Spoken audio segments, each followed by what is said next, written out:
बच्चों, आज हम आपको वास्तविक संख्याएं और उनके दशमलव प्रसार के बारे में बताते हैं। देखिए, 10/3, 7/8, 1/7, ये 3 उदाहरण हम लेके चलते हैं। 10/3, 3 से 10 को भाग देने के लिए 3 त्रिका 9, 1 बचेगा। चूँकि संख्या यहाँ कम आई है, शेष 3 से कम है, तो दशमलव लगा के 0 लगा लेंगे आप। फिर 3 तिया 9, फिर ये 1 शेष बच जाएगा और यही संख्या आपकी बार बार आती चली जाएगी। अब 8 से 7 को भाग देना है, क्योंकि 7 में 8 का पहाड़ा नहीं जाएगा, तो आप 0 लगा के दशमलव लगा लेंगे तो यहाँ 0 आ जाएगी। ठीक है, इसमें 8 8 64, 4 6 बचेगा। फिर 8 7 56, फिर 4 बचेगा, 0 लगा लेंगे, 8 5 40 और ये आपका भाग यहाँ ख़त्म हो जाएगा। ठीक है, अब देखिए 1/7, 1 को 7 से भाग देना है। 0 लगाएंगे, 0 के बाद पॉइंट लगाएंगे तो 1 0 यहाँ आ जाएगी। 7 एकम 7, 3 शेष बचा, 0 लगा ली। 30 में जब 7 चौक 28, 2 बचा, 7 दूनी 14, फिर 6 बचेगा, फिर 0 आया। 7 8 56, फिर 4 बचेगा, 7 5 35, फिर 5 बचेगा, 0 लगाएंगे। 7 7 49, फिर 1 बचेगा और आपका ये पुनः फिर 1/7 हो गया। ठीक है, देखिए 10 को 3 से भाग दिया तो आपका शेष 1 बचा, फिर 1 बचा, फिर 1 बचा। आप शेष ऐसे लिख सकते हैं 1 1 1। ठीक है, जब 7 को 8 से भाग दिया तो आपका शेष पहले 6 बचा, फिर 4 बचा, फिर लास्ट में आके ख़त्म हो गया, 0 हो गया। ठीक है, जब 1 को भाग दिया तो आपका शेष पहले 3 बचा, फिर 2 बचा, फिर 6 बचा, फिर 4 बचा, फिर 5 बचा, फिर पुनः आपका 1 आया। अब जब आप इसको फिर दोबारा डिवाइड करना शुरू करेंगे तो यही संख्याएं आपकी दोबारा आनी शुरू हो जाएंगी।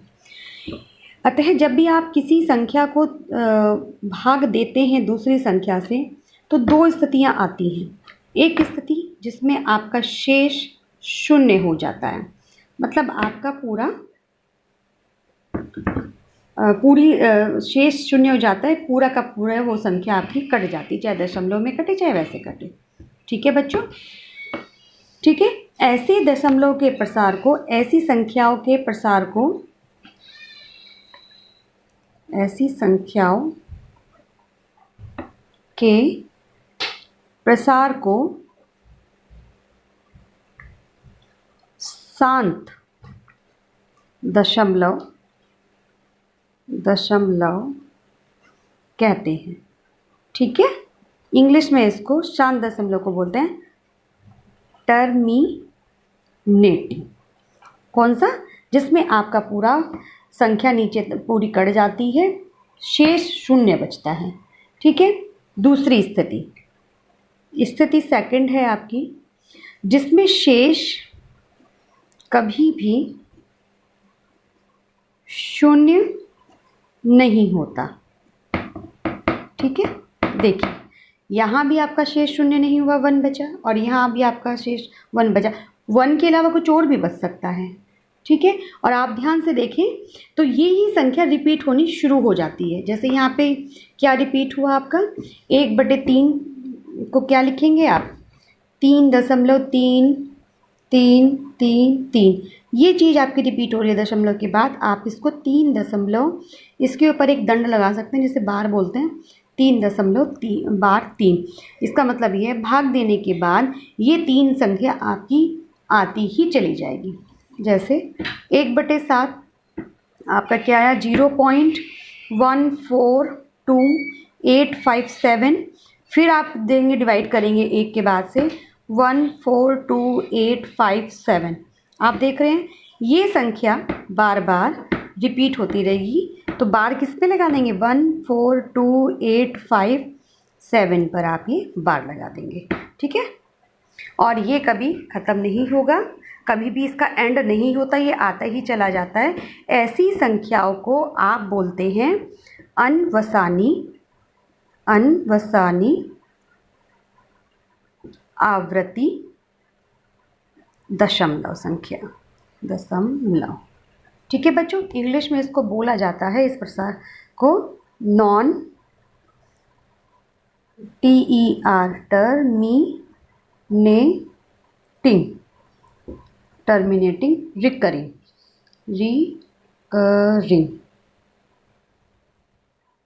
ठीक है, समझ में आया। दशमलव प्रसार दो तरह के हो गए, एक तो शांत दशमलव प्रसार जहाँ पर आपका शेष शून्य बचेगा, दूसरा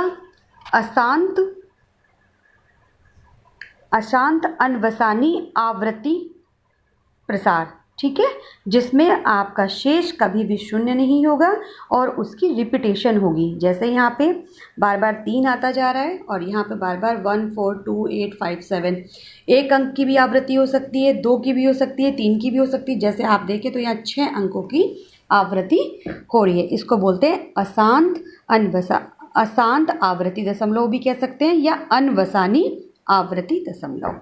ठीक है बच्चों, आप एक चीज और देखेंगे, कभी